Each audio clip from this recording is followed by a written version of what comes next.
ഇവിടെ അഡ്വക്കേറ്റ് ഹരിദാസ് ചില വിഷയങ്ങൾ ഇതിനകത്ത് പ്രധാനമായും ചൂണ്ടിക്കാണിക്കുന്നത് ആർട്ടിക്കിൾ 200-ന്റെ പ്രയോഗത്തെക്കുറിച്ചാണ്. അധികാരങ്ങൾ എങ്ങനെ വിനിയോഗിക്കണം എന്നുള്ള കാര്യത്തിൽ ഒരു നിയമസഭ അല്ലെങ്കിൽ ഒരു നിയമനിർമ്മാണ സഭ ഒരു നിയമം റീ എനാക്ട് ചെയ്താൽ പിന്നെ ഡിസ്ക്രിഷണറി പവർ ഇല്ല ഗവർണർക്ക്, പിന്നെ വിവേചനാധികാരമില്ല. റീ എനാക്ട് ചെയ്ത ഒരു ബില്ല് ഒരു ഗവർണറുടെ മുമ്പിലേക്ക് വന്നാൽ പിന്നെ അദ്ദേഹത്തിന് അത് രാഷ്ട്രപതിക്ക് അയക്കാനുള്ള അധികാരവുമില്ല എന്ന് സുപ്രീം കോടതി വളരെ വ്യക്തമാക്കുന്നുണ്ട്. അത് ഇപ്പോൾ നമ്മൾ ആർട്ടിക്കിൾ 200 പരിശോധിച്ചാൽ ഞാൻ നേരത്തെ വായിച്ച ആസ് സൂൺ ആസ് പോസിബിൾ എന്ന ആ കാര്യത്തെ, എത്രയും പെട്ടെന്ന് എന്ന കാര്യത്തെ കോടതി 3 മാസം എന്ന ടൈമായി പരമാവധി നിശ്ചയിക്കുന്നു എന്നാണോ കാണേണ്ടത്?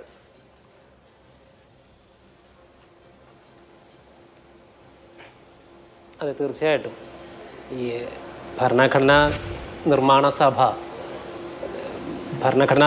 സഭ ഈ ഗവർണർ പദവിയെയും വിവേചനാധികാരത്തെയൊക്കെ കുറിച്ച് ചർച്ച ചെയ്യുന്ന സമയത്ത് ഇത്തരം ഒരു സവിശേഷമായിട്ടുള്ളൊരു സാഹചര്യത്തെ അല്ല അവർ മുൻകൂട്ടി കണ്ടിരുന്നത്. അവർ പ്രതീക്ഷിച്ചിരുന്നത് ഗവർണർ പദവിയിലേക്ക് വരുന്നത് ദൈനംദിന രാഷ്ട്രീയ പ്രവർത്തനങ്ങളിൽ നിന്നൊക്കെ വിട്ടു നിൽക്കുന്ന ഉന്നത പദവിയിലുള്ള ആളുകളാണ് ഗവർണർ പദവിയിലേക്ക് വരിക എന്നാണ് പ്രതീക്ഷിച്ചിരുന്നത്. ഈ വിവേചനാധികാരത്തെ ഭരണഘടനാ നിർമ്മാണ സഭയിലെ അംഗങ്ങൾ വളരെ ശക്തമായിട്ട് എതിർത്തിരുന്നു. കാരണം ഒരു കൊളോണിയൽ ഭരണത്തിൻ്റെ എല്ലാ തിക്താനുഭവങ്ങളും അനുഭവിച്ച ആളുകളാണ് ഭരണഘടനാ നിർമ്മാണ സഭയിലെ അംഗങ്ങളായിട്ട് വന്നിരുന്നത്. സ്വാഭാവികമായിട്ടും അതിൻ്റെ തുടർച്ചയാണ് 1935 നിയമത്തിൻ്റെ അതേ തുടർച്ച തന്നെയാണ് നിങ്ങൾ ഈ കൊണ്ടുവരുന്നത് എന്ന് പറഞ്ഞിട്ട് ശക്തമായിട്ട് ഭരണഘടനാ നിർമ്മാണ സഭയിൽ വിവേചനാധികാരത്തെ എതിർത്ത അംഗങ്ങളുണ്ട്. അപ്പോൾ അന്ന് ഡോക്ടർ ബി ആർ അംബേദ്കർ പറയുന്നത് വലിയ ഭരണഘടനാ തകർച്ചയുള്ള സന്ദർഭങ്ങളിൽ മാത്രമേ ഈ വിവേചനാധികാരം വിനിയോഗിക്കുകയുള്ളൂ എന്നുള്ളതാണ്. അന്ന് അവർ നേരിട്ടൊരു പ്രതിസന്ധി എന്ന് പറയുന്നത്, ഒന്ന്, ഒരു ഫെഡറൽ സംവിധാനത്തെയാണ് നമ്മളിവിടെ രൂപപ്പെടുത്താൻ ശ്രമിക്കുന്നത്. സ്വാഭാവികമായിട്ടും യൂണിയൻ ഭരണകൂടവും സംസ്ഥാന ഭരണകൂടവും തമ്മിൽ ബന്ധിപ്പിക്കുന്ന ഒരു കണ്ണിയായിട്ടുള്ള ഒരു സംവിധാനം വേണം. അതോടൊപ്പം തന്നെ കൊളോണിയൽ ഭരണത്തിൻ്റെ തുടർച്ചയായിട്ടുള്ള ഈ ഗവർണർ പദവിയെ എങ്ങനെ കൈകാര്യം ചെയ്യണം എന്നുള്ളൊരു ചോദ്യമുണ്ട്. ഈ വൈരുദ്ധ്യത്തെയാണ് സത്യത്തിൽ ഭരണഘടനാ നിർമ്മാണ സഭ പരിഹരിക്കാൻ ശ്രമിച്ചത്.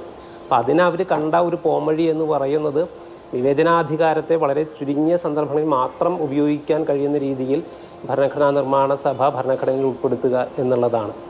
അപ്പോൾ ഫെഡറലിസത്തെ മുന്നോട്ട് കൊണ്ടുപോകുന്ന രീതിയിലായിരിക്കണം ഗവർണർമാർ പ്രവർത്തിക്കേണ്ടത് എന്നാണ് അന്ന് ഭരണഘടനാ നിർമ്മാണ സഭയിലെ അംഗങ്ങൾ വിഭാവനം ചെയ്തിരുന്നത്. ഒരു ഉദാഹരണം പറയാനാണെങ്കിൽ, ഈ ആദ്യത്തെ ഇതിന് ശേഷം തന്നെ ഇപ്പോൾ 3ാം ധനകാര്യ കമ്മീഷൻ കേരളത്തിന് അനുവദിച്ചത് ഏതാണ്ട് 105 കോടിയേറ്റാണ്. അന്ന് കേരള ഗവർണറായിരുന്ന വി ഗിരി ഗവർണർമാരുടെ സമ്മേളനത്തിൽ വെച്ച് പണ്ഡിറ്റ് നെഹ്റുവിനോട് വളരെ ശക്തമായിട്ട് പ്രതിഷേധം അറിയിക്കുകയും കേരള സംസ്ഥാനത്തിൻ്റെ വികസനത്തിന് കൂടുതൽ തുക അനുവദിക്കണം എന്ന് ആവശ്യപ്പെടുകയും ചെയ്തു.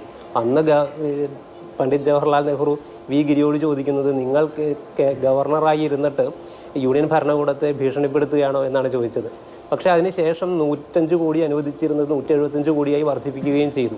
അത് ഒരു ഗവർണർക്ക് ഒരു ഫെഡറൽ സംവിധാനത്തിനകത്ത് എങ്ങനെ ഫെഡറൽ സംവിധാനത്തെ മുന്നോട്ട് കൊണ്ടുപോകുന്ന രീതിയിൽ പ്രവർത്തിക്കാൻ കഴിയും എന്നുള്ളതിൻ്റെ ഏറ്റവും മികച്ച ഉദാഹരണങ്ങളാണ്.